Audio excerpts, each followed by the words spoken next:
All right, it's 12:02. I think we can get started. Thank you everyone for being on time and welcome to the third speaker session of WeWork Labs Sales Academy.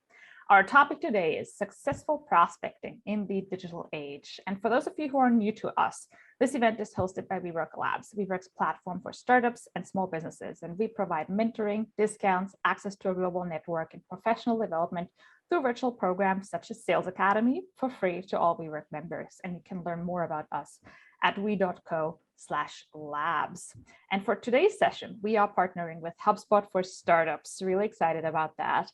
If you are a WeWork Labs member, you qualify for HubSpot for Startups. And Chandler will now share a link in the chat where you can apply and receive up to 90% off HubSpot for Startups pending eligibility. A quick note on session logistics today. As usual, we leave some time for Q&A at the end of the session. So please feel free to share any and all questions through the Q&A function that you can see at the bottom of your Zoom screen. And I'd now love to introduce today's speaker, Jose Martins, who is coming to us from HubSpot as one of their startup coaches and mentors and go-to-market partnerships manager. Jose describes himself as an introvert entrepreneur and engineer. He had to really get out of his comfort zone to learn sales and marketing. He claims he does not have a sales personality at all. Actually, that's what I would claim too. But he has read, studied, and learned on the field for the past 10 years, becoming a top 1% sales performer at HubSpot and becoming a sales and growth coach and mentor for startups. So I'm really excited to learn more about your journey, Jose, because I think there's a lot of us out there, including me, as I just said, who feel like we just can't do sales. We don't have a sales personality. So really excited to hear how you made that transition. Jose is also a proud father and husband, loves progressive rock and all sports, especially soccer. Yay, me too, as a European, and football too. Go Seahawks. Jose, we're so excited to have you with us today, and I'll let you take it from here. Well, I'm excited to be here. Thank you for that intro. That was really cool. Yeah, I know a lot of us who start companies, we're naturally salespeople, we're product people, we're solution people, we like to build stuff, and not many of us are inclined to sell. And I love to do these sessions because as a founder in the past, I struggled with sales, and to the point that I had to close the startup, right? So I want to avoid that happening to more startups and entrepreneurs by teaching you some of the things and sharing some of the things that I've learned in my past. Since I closed the startup, I dedicated myself to learning about sales and preparing my career to eventually go back and start a company. So we're going to talk about sales today. We're going to focus on the first stages of sales, so prospecting, connecting with a prospect for the first time. And we're also going to cover, if time allows, we're going to cover also how to design a sales process and how to create an alignment with your marketing, your lead generation engine, with your sales team if you have larger organizations. So I'll share my screen. We'll get started. Let's see here. Let me know if you can see my screen. It says your sales story. Looks good.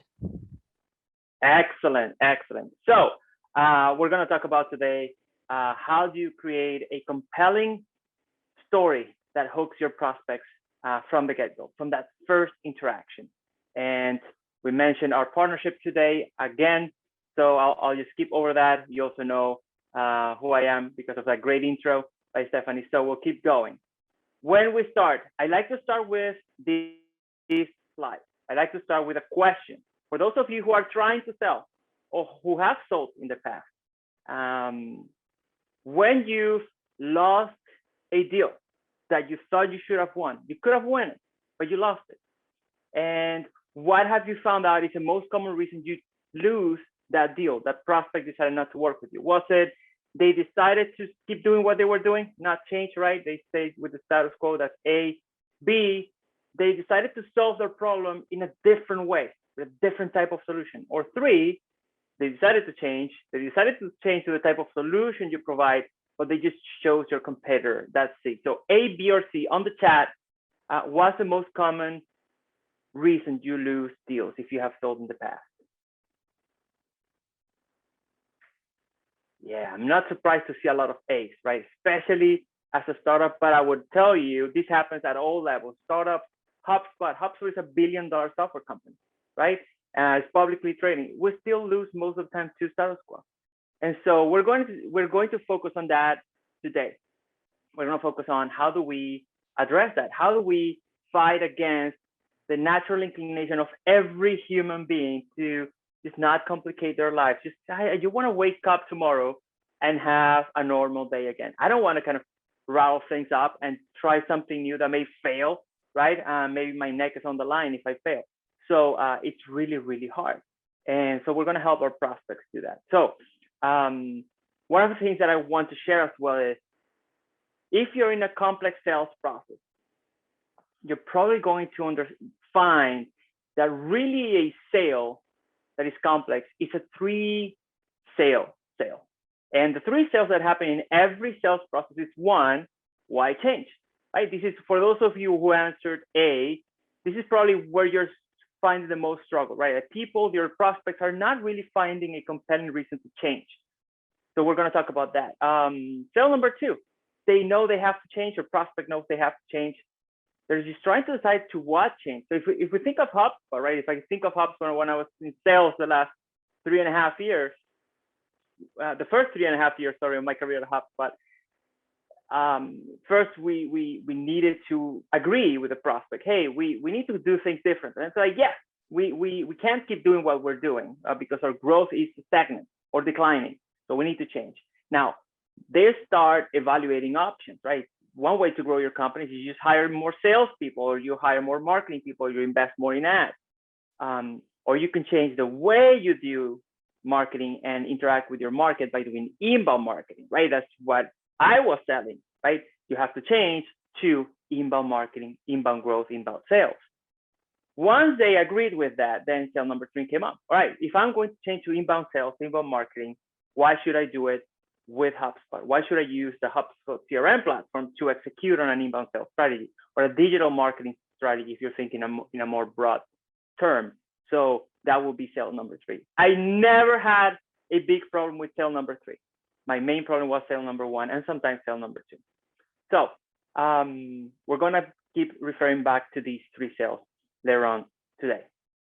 But for today, then we're going to talk about developing a compelling sales story, where if we're going to focus most of our time there, if we have time, right? I'd rather we have a rich conversation about connecting with prospects in a meaningful way and have questions throughout. If we run out of time, that's perfect. If we have more time, we'll address how to build and measure a great sales process, and how to build a marketing SLA, basically a service level agreement, an agreement between our marketing and sales team. So who's ready? Scale of 1 to 10 on the chat. 10, you're super ready. Can't wait to get started. 1 is, I don't know what's happening here. I know why I'm here. I should leave. 9, that's pretty good. 11, I love it. All right, Javier, let's go. So sales story. So let's start with this scenario. You're on a connect call. So what is a connect call, Jose? For me, connect call, or the connect conversation, or connect email, right? Is the first interaction with your prospect.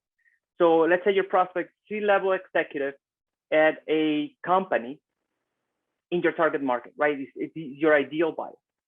And when you're meeting people for the first time, they tend to ask you this question. Hey, what do you do? Hey, Jose, what do you do? And you probably have heard this question before.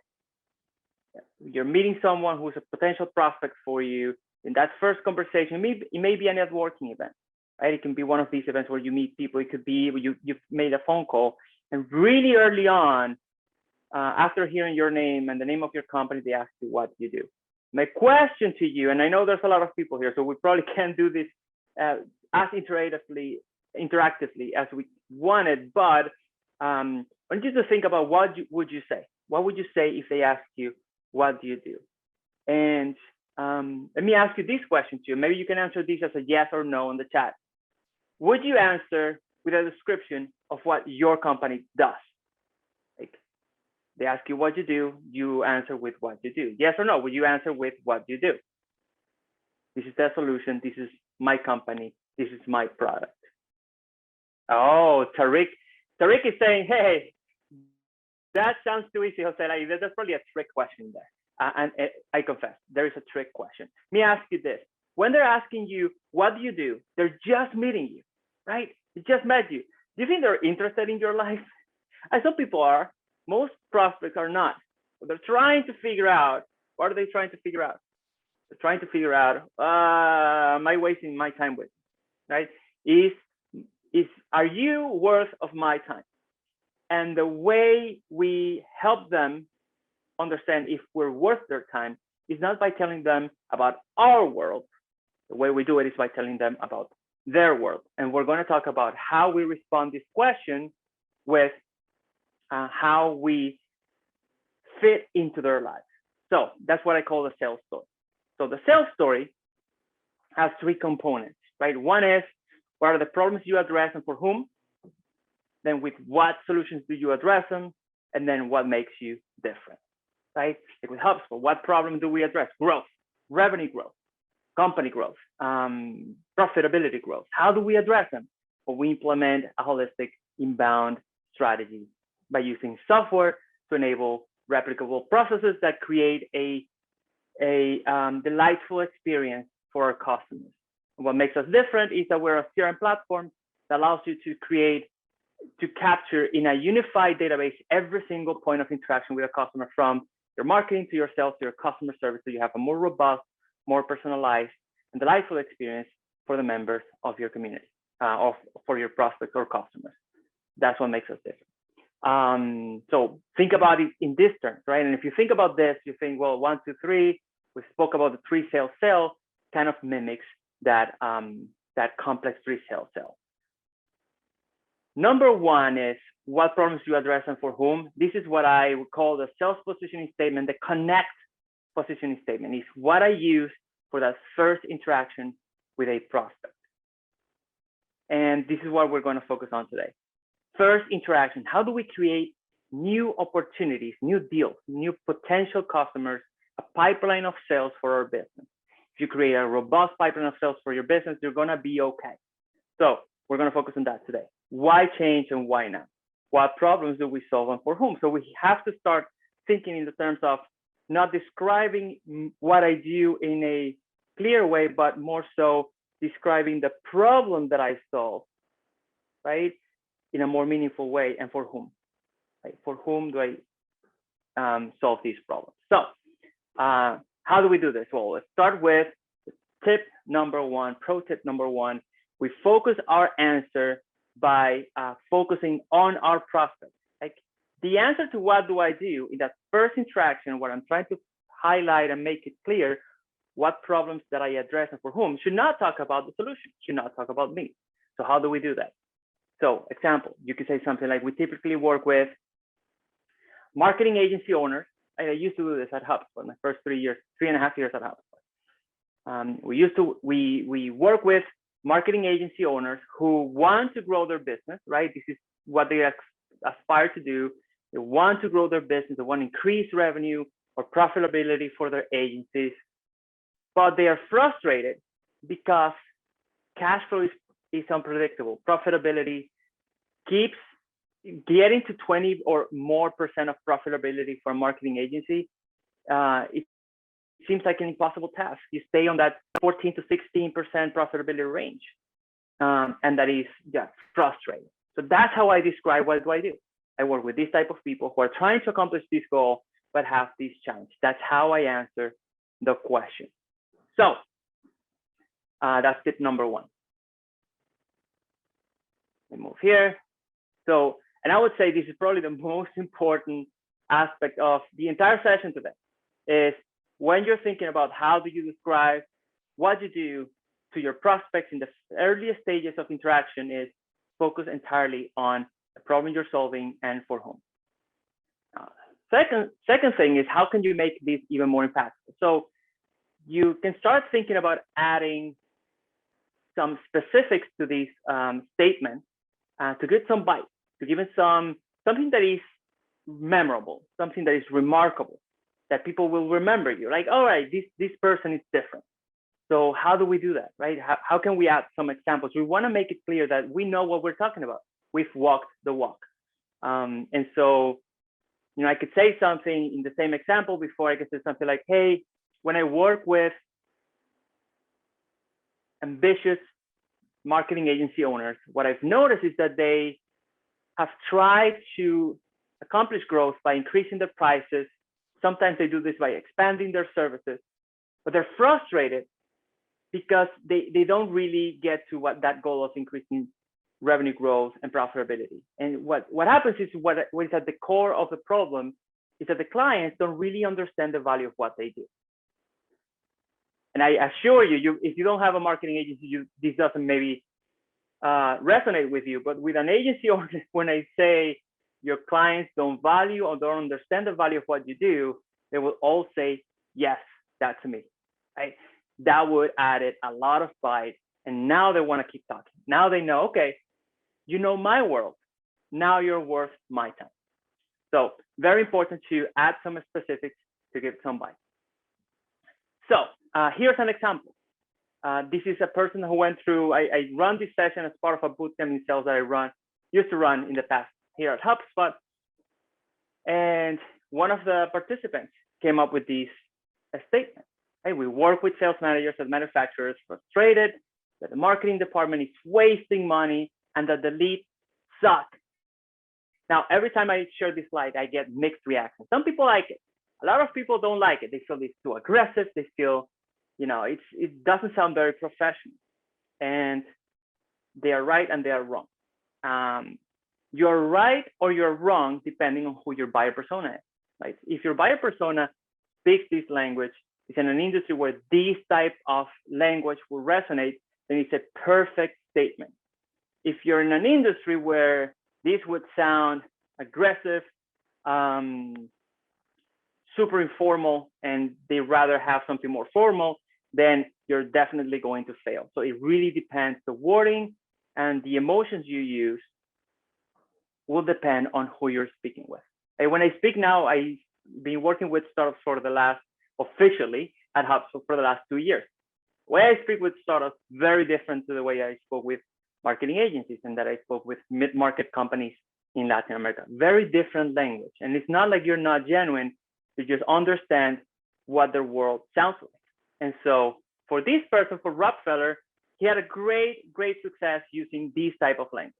And the reason is he added a third element to the position statement, and it's the emotional part, right? You have a very clear and concise description of what problem you solve and for whom. You've added some bite to it to show you know what you're talking about. And on the logical area of the brain, which is like very tiny, that resonates. But the rest of the brain reacts more to emotion. And so if you are able to appeal to the emotional side of the brain, you're going to be way more successful. As Kate says, you want to sound more human, right? You want to sound more like a real person, and you want to sound more like you care, you understand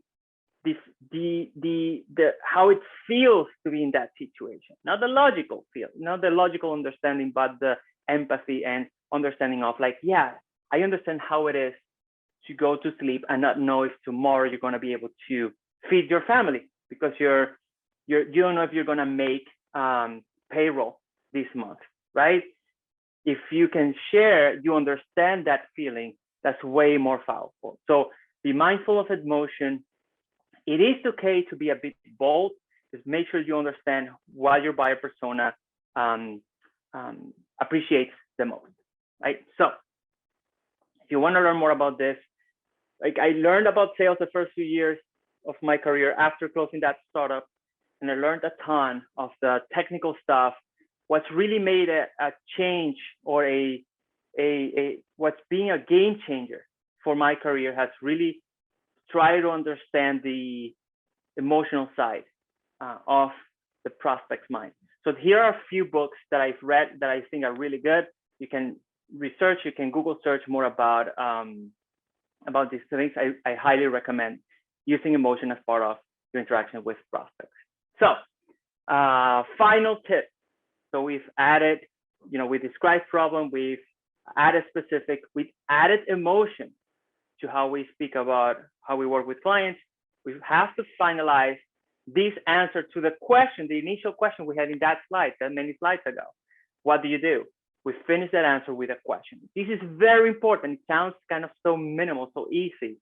And yes, you can see those books again if you want to screenshot it. I don't know, through Wigwork, we can make these slides available as well, but you can screenshot this here. All right, so very important to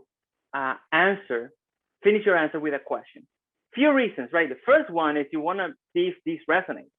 You're making a positioning statement. You're trying to say, okay, are you the person with this problem? Because if you are, we probably should keep talking. I can help you. So we first want to real quick understand if they're having that problem, if they're that people. If they're not, then that's great. We met another human being. We had a few words together, and that's it. We continue with our life. They'll find someone who helps them with their problem. I'll find someone who has the problem I can help solve. We don't need to keep investing time in each other. So we need to ask that question for that reason. The second reason is a very important reason. So that's a logical reason, right? What is the emotional reason? Is when someone asks you a question and you respond, and you finish your response and you stay quiet, the natural mechanics of conversation is the next thing they're going to say is ask you another question. And if you know a little bit about sales, is great sales have a formula. The formula is the person selling is asking the questions, the prospect is answering. The person selling is trying to understand the situation to understand if they can help. So by finishing your answer with a question, you're trying to change the dynamics to one where the prospect was asking a question and you're responding to a dynamic where you're asking the question and they're responding. So you finish with a question, they say, yes, you hit it in the nail. That's exactly what's happened to me. All right, tell me more about that. How long has that been going on? What have you tried to do to solve it?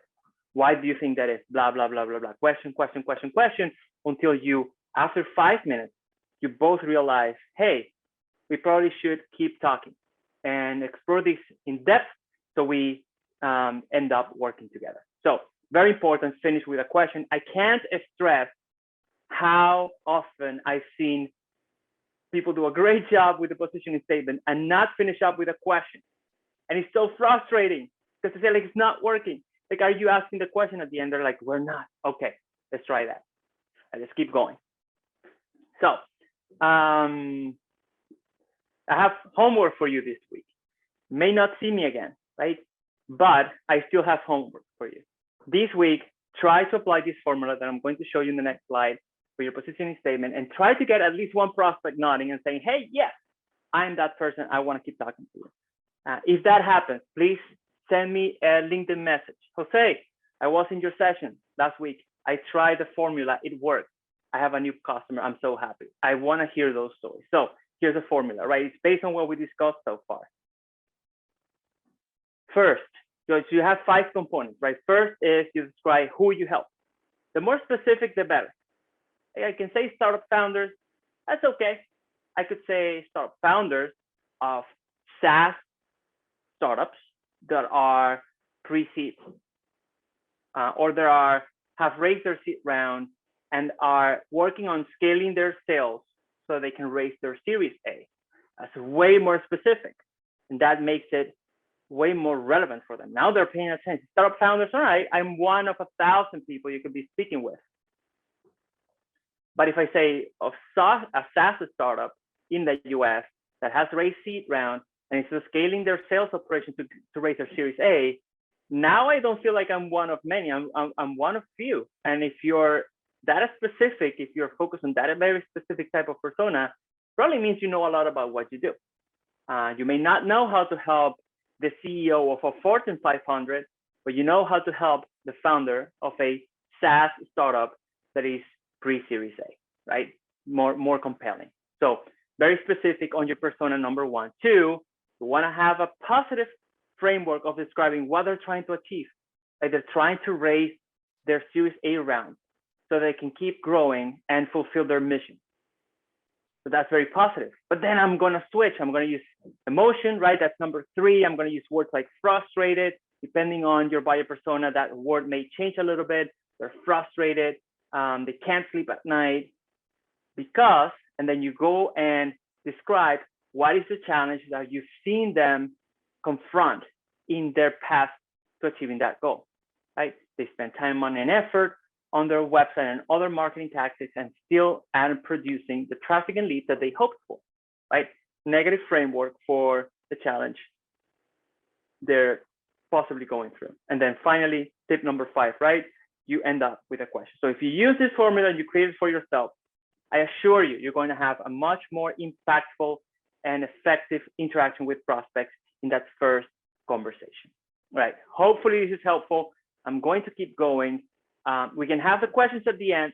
If you have questions as I go, please make sure to ask them. So I want to move on to how do you then think about creating a sales process? We just spoke about, yes, Isaac, I intend to share the presentation with the WeWork Labs team. I'm the WeWork Labs team can give you more detail on like who are they going to share it with and with through which channel. So I'll let the WeWork Labs team answer that part. All right, so how do we know we have a great sales process? And most people, when I ask them this, they'll say, well, if I'm selling a lot, I have a great sales process. And my answer to that is, no, that's wrong. And they're like, what? Are you crazy? Aren't you in sales? If you sell more, you have a better sales process. And that is not true. That is absolutely not true. And I'll tell you a story. This is part of the mythology of HubSpot, of the early days of HubSpot. It's a story of the two Dans, right? There was two guys named Dan. We had a lot of males back then. We weren't as inclusive and diverse as we are now. We didn't do a good job of being diverse and inclusive when we started. But so we had two sales reps. They were both named Dan. One Dan was selling HubSpot like hot potatoes. Like he was selling 3 times more than the other Dan. And so we felt like, well, Dan number 1 here is a superstar sales rep. And Dan number 2 was really good too. He was just not as good as Dan number 1.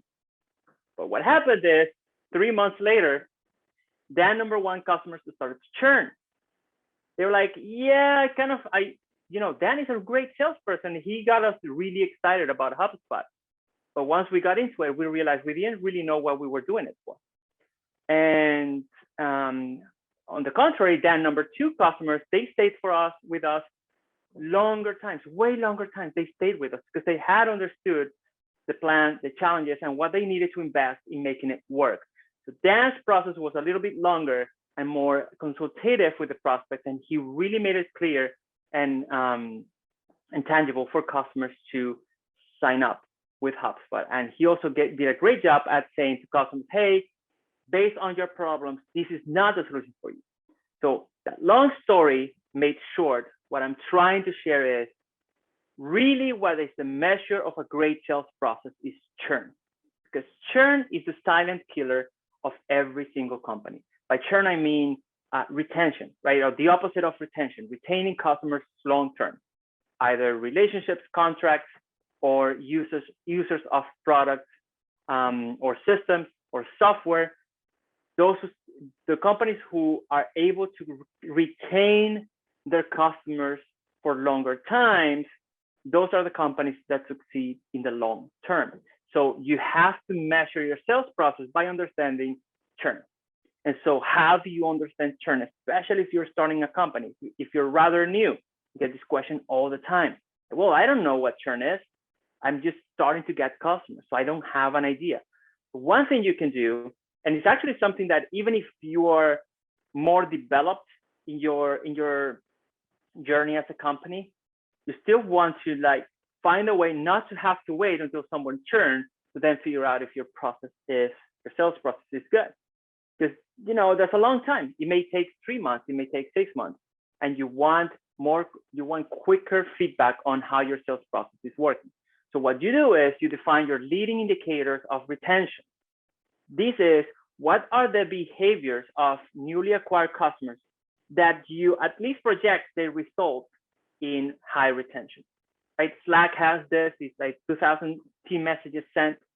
Dropbox is 1 file added for 1 folder on 1 device. So if they get a new customer to do this, they know the likelihood of them staying longer is way higher. For HubSpot, when we started, we were just a marketing software company. This is 10, 15 years ago.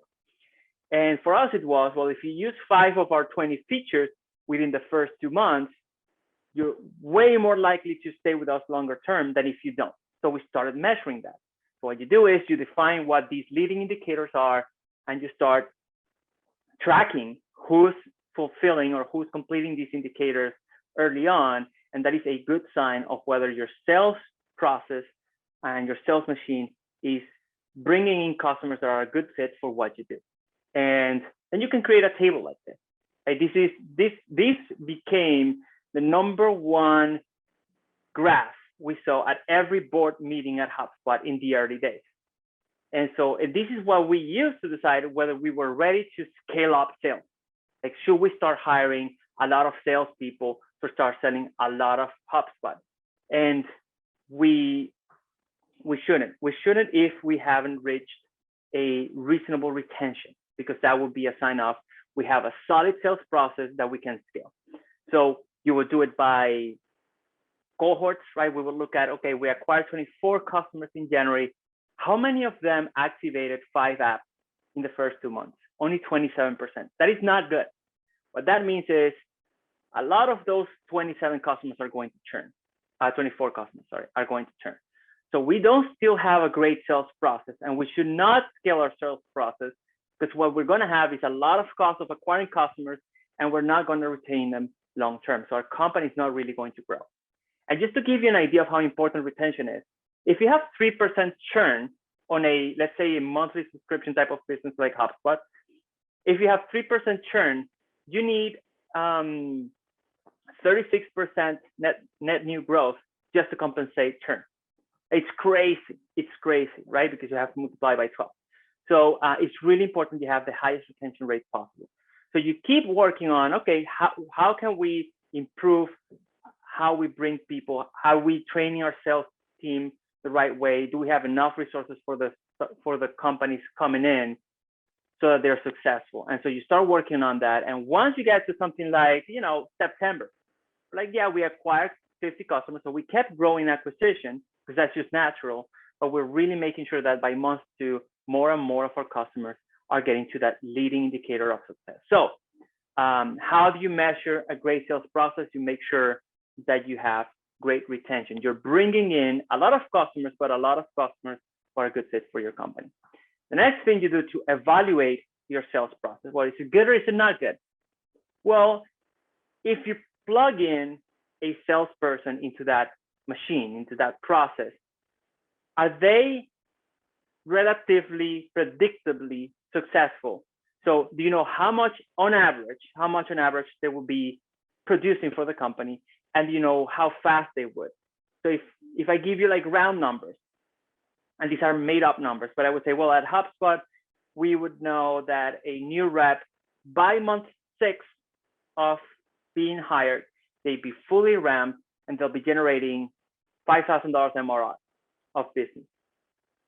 If I have something that is very consistent, like most of the time reps take 6 months to get there, and most of the time they'll be producing at around 5K MRR every month, starting on month 6, I have a pretty legit sales process.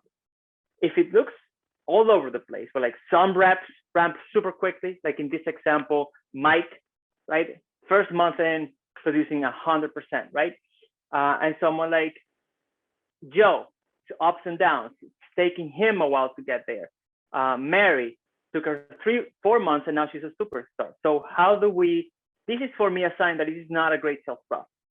Because if you hire someone, you basically don't know what's going to happen. You don't know if they're going to be fully productive, and you don't know how long it's going to take them to be fully productive. So you need to go back and figure out, okay, there's definitely probably something in hiring too, but there's also something in your sales process. You need this to be more predictable so that you're more scalable.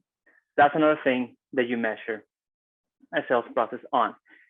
Final thing is, when you build your sales process, you build it as a process, right?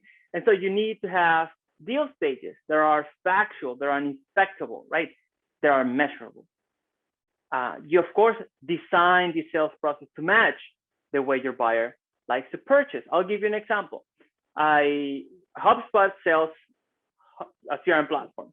The way you sell it, or 10 years ago, 5 years ago, 6 years ago, when I started in Latin America, selling in Latin America, we took the sales process of the US teams, like, okay, let's sell HubSpot in Latin America. It didn't work because the way a Latin America marketing manager bought back then was very different to how a US, Canada-based buyer would buy. And it's because the persona was different. It was a different context to how they went about their role. So we had to adjust our sales process. We actually had to add an additional step in our sales process, which we call the building a funnel of metrics for our prospects before they were able to buy. And so you have to really think about, okay, where is my prospect, my buyer struggling to make the decision? Where are they getting stuck? And you may need to address that by changing how you address your sales process. And finally, I think a great sign of a great sales process is it's all based on the prospect, not on you. Right? A great sign I have of this is when I see in sales process BANT, right? Budget, authority, need, and timeline. That is useful information, but that is information that is only useful for the seller. At HubSpot, what I really like about our sales process is one of the major thresholds or characteristics of a successful sales process or deal is that we have a good understanding of what we call GPCT, which are the prospect goals, their plans, their challenges, and the time they need to address these by. Not to say that you don't need bands, it's just for us, it's really important as part of our sales process to understand GPCT. And this is because we know it's important for our customers, not so much as it is important to us. So those are 3 good elements of a good sales process. And of course, then you want to implement them, right? You use a CRM much easier, right? You create deal stages, then you add stuff like properties that you want to have answered at each stage of the process. You can make some of these required. And now here, budget, I'm going against my own example here, but you actually add required fields to move one stage to the other. That's the other thing. You want consistency in execution. And so you don't want your sales team, you don't want Emily to say, well, my deal is in the negotiation stage. And you don't want then Jose to say, well, my deal is in the negotiation stage too, but they have very different deals and very different information. There's not consistency in what a stage in my deal pipeline means. So adding these aspects to how you design your pipeline is really good. And then the next thing you do is you start measuring. Most people will measure, well, how much are we selling? 2 things that I would actually measure as I'm building a really good sales process is one, well, how are my prospects moving through those stages? Where are they getting stuck? And second is, how long is it taking them to move from one stage to the other? Like in this example, I see, wow, there's a lot of time. My prospects seem to be stuck in this example. They seem to be stuck in that first stage, the discovery call. So there's something going on there. I'm not executing that call in the way that is most helpful for my customers. So I need to review how that's going and probably make some changes and do some training so that, I don't want them to be there for 2 weeks and then take 2 days on the assessment. So these are things that you use to then make your process better. All right, cool. I'll keep going. This is the final part of today's presentation. And we'll have then, I think, about 10 to 15 minutes for Q&A. So we've spoken about how to create new pipelines, creating great connections from the get-go. Then we spoke about how do we design, a big strokes, how do you design a great sales process. The third thing is, I think, really important, your sales and marketing. And I know for many of you, sales and marketing is just one person, but the way you think about generating demand for your business and the way that demand is transformed into customers, they need to be aligned, right? And even if it's just one person now, it's good that you start designing it that way, because eventually you're going to have someone taking care of demand generation or marketing and someone taking care of getting customers, right? The sales team. So you still want to get that in your DNA of your company as early on as possible. And I'll tell you a story, also a HubSpot story, part of the mythology of HubSpot, of what sales and marketing not aligned look like. This is in the early days. This is probably the first 5 years of existence of HubSpot. So I wasn't even here, but I know the story. And the story is there's in the month of April, the end of month of April numbers come in.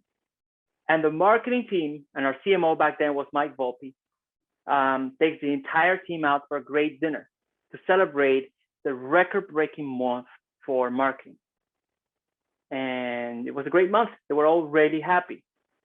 That same week, right? We're talking first week of May, April results come in. The sales team, led by Mark Roberge, were having emergency meetings because they had, for the first time, really missed their quota.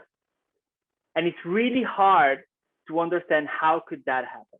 How can the marketing team, who's in charge of lead generation, because HubSpot's marketing has always been very focused on demand generation, being helpful and demand generation for the sales team, how can one be celebrating a record month and one having strategy meetings and emergency meetings because the machine is not working? That makes no sense to me. And what happened was the way the marketing team thought about qualified leads, good value leads, and what their like quantifiable objective was not in line with the quantifiable objective of the sales team. The sales team, the marketing team, they said, well, we need to generate 1,000 leads a month. But the problem is, if you've been in sales, and even if you haven't, this may sound reasonable, not all leads are the same. Not all leads are the same quality. And so one thing that the marketing and sales team had to get together on, because then the CEO is like looking at this, people struggling here and these people celebrating here, they get them in a room, say, hey, this cannot happen. You need to get on the same page. And how they got on the same page is they created a service level agreement. So they agreed on, the marketing team agreed and committed to the sales team a certain level of quality of leads. And then the sales team agreed to the marketing team, when we get those leads, we're going to work those leads in a certain way. We're going to commit that if you generate a good lead, we're going to work that lead. Because that happens a ton, right? Marketing team generates leads, they're super happy, then they're frustrated because the sales team do not even open the CRM.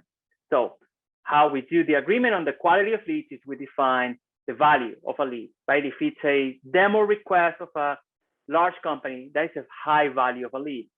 If it's just a blog sign up of a very, very, very small company for the sales team, that is a sign of not that much engagement because they just sign up for the blog. They're not requesting a software demo. Very different intent there. And also the size of the deal is going to be different, right? If it's a small company versus a big company, size of the deal is going to be much smaller. So we agreed on a point system. And now the marketing team does not have a goal of 1,000 leads.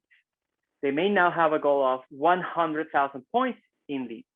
They could create, 100 or 10,000 points in leads. They can create 100 leads of the type AA, or they could create 1,000 leads of the type CC, right? So we have to agree on the value of these leads.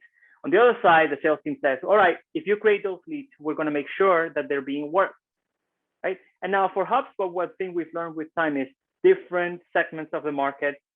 Working a lead means different things. On the enterprise level, needs a little bit more work. On the small business side, requires a little bit less work. But we agree on not being on this sales chart. Like this is don't be on it chart. So we define how fast we need to answer to leads once they come in. How often we should reach out to them in the first few days of conversion to make sure there's a response, right? We all know if we respond quicker, the likelihood of creating an opportunity is like 10 times higher than if I take a week to respond to a newly acquired lead. So these were the things that both teams agreed to with each other to make sure that we're aligned and we wouldn't have a situation again in the future where one team is celebrating, the other team is in emergency mode. This at least is an introduction to what marketing is. Hopefully this is helpful. And of course, I don't need to highlight this. And of course, this is my neck of the woods. I do believe that executing on all these things is much, much simpler if you're using a CRM platform. And I want to finish up today before we go into Q&A with a sales process checklist, right? Define your ideal buyer profile, define or develop your sales story, And then make sure that you're measuring your sales process, right? Define leading customer success indicator, create a sales pipeline that is factual and inspectable, basically measurable, and then develop an SLA, agree on what a lead is worth depending on size or action, demographic, and psychographics of the lead. And that's it. Thank you, Jose, for an extremely valuable session. Thank you, HubSpot for Startups, for partnering with us. And in case you missed it earlier, as a WeWork Labs member, you're eligible for a great discount on HubSpot for Startups. So make sure to check it out and apply through the WeWork Labs member portal. As we said earlier, a few people asked about the deck. Yes, thank you so much for sending over the slides, Jose and Emily. We'll share those slides with our WeWork Labs members in the Sales Academy minus America's Slack channel. Same with that goes for the session recording. Thank you everyone for joining. See you over at the Mastermind group and have a great rest of your day.